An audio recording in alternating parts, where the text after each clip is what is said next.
Milá paní učitelko, připravili jsme si pro vás video na 14denní úkol s tématem, jak správně prezentovat. Tohle video máme formou ankety a na ulici jsme se zeptali jedné náhodné paní, která nám bude odpovídat na různé otázky.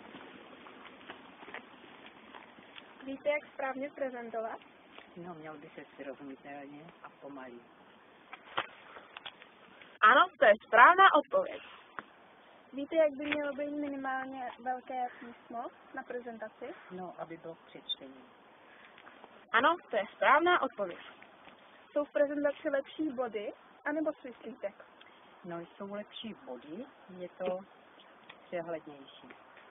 Ano, to je správná odpověď. Čím byste ošila prezentaci, aby to nebyl jen text, aby se to lépe četlo a dívalo se na to? Bylo by dobrý výzdoba, obrázky, grafy, tak podobně. Ano, to je správná odpověď. A to už je závěr. Děkujeme tady naší anketě za spolupráci a to už je pro dnešek vše.